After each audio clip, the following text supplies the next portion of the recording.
Evolution versus creation, the true origin of our existence. Evolution is a scientific theory that describes how a living organism develops over time from a lesser complex form. Every living organism must evolve to survive. From the bacteria that you may find on a piece of cloth to a fully grown human. Evolution is best described through the process of natural selection. Natural selection occurs when an organism with favorable traits that allow it to survive, and then reproduce organisms with those similar favorable traits. And then over time, these organisms continue to reproduce until these favorable traits become permanent and key to the organism's survival. Now, this is evident through the Galapagos Islands study.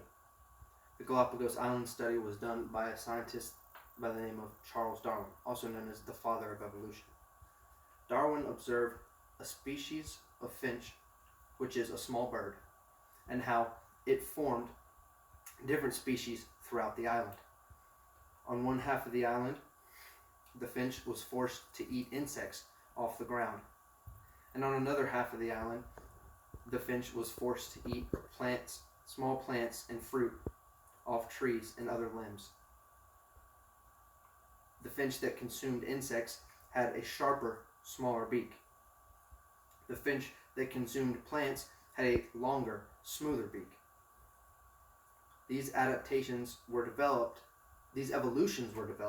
through the process of natural selection, which allowed the original finch to evolve and adapt to the varying environments of the islands of Galapagos.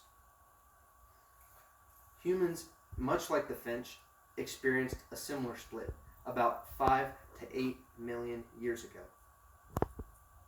A common ancestor that we share with the chimp split into two groups: an early form of the modern-day chimpanzee and an early form of the modern-day human.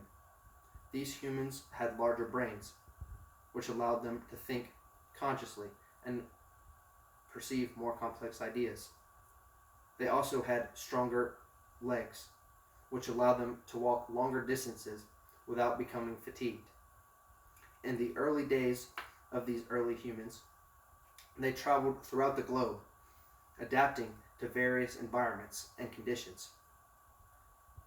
Through the process of natural selection, the strongest survived, whether it was learning how to build fire to stay warm or learning how to communicate with others in the tribe in order to survive in large groups.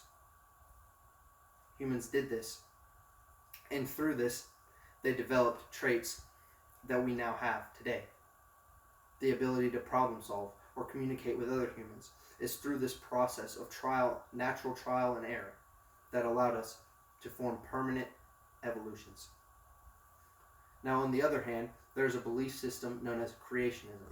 Creationism denies the facts of evolution and suggests that our existence originated from that of a higher power. That a higher power simply snapped every living organism into existence without slow biological development. Now, creationism suggests that because we cannot observe evolution physically occur in front of us, our own human evolution, that it does not exist. When in fact, evolution can be observed. Place a bacteria under a microscope and watch it in seconds evolve and adapt to its environment. Watch how it splits and watch how it conforms to the nearest light source in order to find energy and food. Humans, on the other hand, experience evolution on a longer stretch of time. Humans experience evolution for over thousands and thousands of years. The most recent evidence of our evolution is from a fossil dated back 200,000 years ago that shows the first split between humans and early human-like creatures. This shows that our lifespan is different than that of a smaller organism. And this is why many people do not believe in evolution, because it takes such a long time for us to develop permanent adaptations. Another misconception about evolution is that it does not describe the origins of life, when in fact scientists use evolution to show how the basic chemical compounds that form life on Earth have slowly developed and evolved to form simple multicellular organisms. These organisms later grew into the modern life forms that we see today on Earth. Some bacteria that was traced over millions of years ago also hints that that bacteria might have originated from space. Evolution is a law of nature. It is a law of nature much like the gravity that is holding you to the ground right now. It does not deny the existence of a creator. It merely suggests that creationism is a misconception about the origins of life on our planet. Thank you. For this speech, I used the Scientific American, evolutioninstitute.org, and PBS.org, the Evolution Library.